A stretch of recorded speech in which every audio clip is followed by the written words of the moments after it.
Welcome to my cooking channel. Last time ડેઝથી મેં કોઈ રેસીપી તમારી સાથે શેર નથી કરી.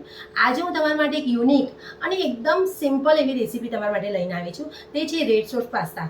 રેડ સોસ પાસ્તા કેવી રીતના બનાવીશું તે હું તમને સ્ટેપ બાય સ્ટેપ શીખીશું, તો વિડીયોને અંત તક જરૂરથી જોશો.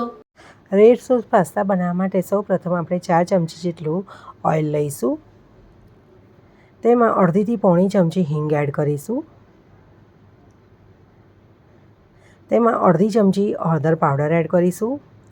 1 ચમચી કાશ્મીરી લાલ મરચું પાવડર એડ કરીશું અને 3 થી 4 નંગ આપણે ટોમેટોની જે પ્યુરી બનાવી છે તે એડ કરી દઈશું.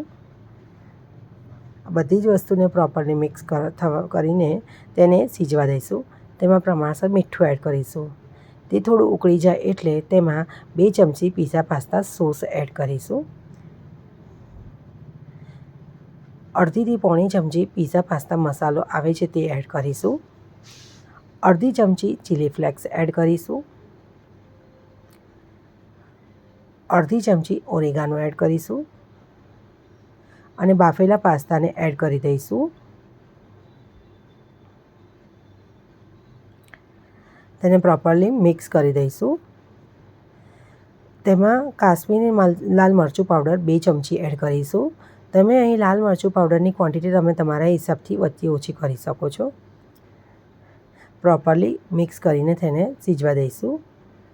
હવે સ્ટવ બંધ કરીને તેને સર્વ કરી દઈશું. તો તૈયાર છે આપણા રેડ સોસ પાસ્તા. તો તૈયાર છે આપણા એકદમ ટેસ્ટી અને એકદમ જોઈને જ પાણી આવી જાય મોઢામાં એવા ખાવાની ઈચ્છા થઈ જાય તેવા આપણા રેડ સોસ પાસ્તા. જો તમને મારી રેસીપી ગમે તો લાઈક એન્ડ શેર જરૂરથી કરજો અને મારી YouTube channel cooking tips subscribe જરૂરથી કરજો. Thanks for watching. બાય.